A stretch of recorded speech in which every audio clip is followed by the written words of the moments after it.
குருவடிகளே சரணம். Hello friends, viewers and subscribers எல்லாருக்கும் வணக்கம். மகான் திருமூலர் அவர்கள் அருள் செய்த திருமந்திரம் பாடல்களில் 4ஆம் தந்திரத்தில் பிரிவு 2 திருவம்பல சக்கரம் என்ற தலைப்பில் சொல்லப்பட்டிருக்கும் பாடல்களும் அதற்கான விளக்கமும் பார்த்துட்டு இருக்கோம். இப்ப நம்ம பார்க்க போற பாடல் 970. சிவமே பிரணவம் வேர் எழுத்து ஆய் விண் ஆய் அப்புறமாய் நிற்கும் நீர் எழுத்து ஆய் நிலம் தாங்கியும் அங்கு உளன் சீர் எழுத்து ஆய் அங்கியாய் உயிராம் எழுத்து ஓர் எழுத்து ஈசனும் ஒன் சுடர் ஆமே.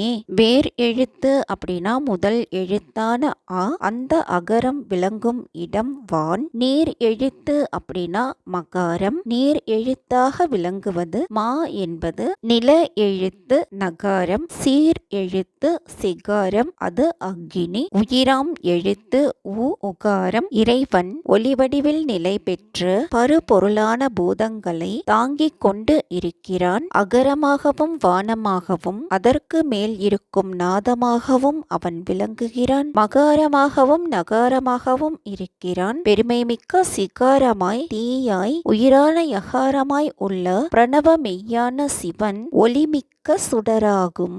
பாடல் 971. சக்தியே ஆதாரம். 4ஆம் எழுத்து ஓசை ஞாலம் உரு அது 4ஆம் எழுத்தினுள் ஞாலம் அடங்கிற்று. 4ஆம் எழுத்தே நவில வல்லார்கட்கு 4ஆம் எழுத்து அது நன்னெறிதானே.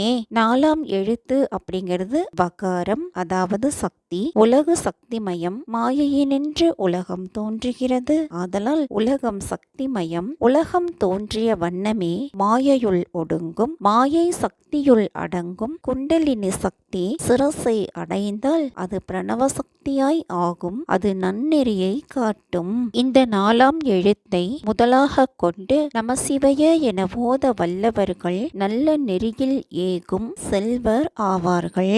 பாடல் 972. சிவத்துக்கு அடிமையாயின் ஞானம் கிட்டும். இயைந்தனல் ஏந்திழை என் உளம் மேவி நயந்தனல் அங்கே நம சிவ என்னும் பயம்தனை ஓரும் பதம் அது பற்றும் பெயர்ந்தனன் மற்றும் பிதற்று அறுத்தேனே.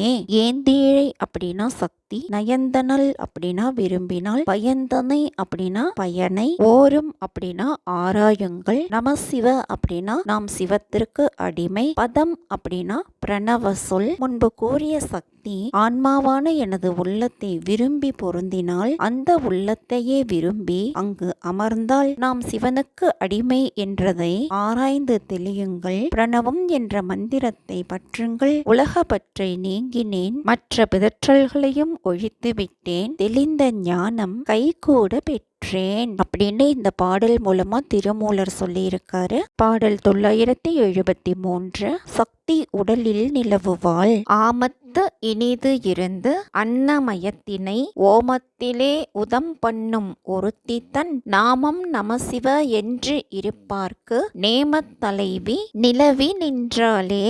ஆமத்து அப்படின்னா உணவு பொருள், அரிசி முதலான பக்குவம் செய்யப்படாதவை. அன்னமயத்தினை அப்படின்னா அன்னமயமாய் பக்குவம் செய்யப்பட்டது. அடியார்கள் உயிர் வாழ தானியத்தில் பொருந்தி அன்னமயமாக செய்ததை ஓமகுண்டமான வயிற்று தேயில் ஆகுதி பண்ணுகின்ற சக்தியின் நாமமான நம சிவ என்று இருப்பார்க்கு செயலை தோண்டும் குண்டலினி சக்தி விளங்குவாள். இதுதாங்க இந்த பாட்டோட பொருள். மீண்டும் 974வது பாடலில் சந்திக்கலாம். தேங்க்யூ.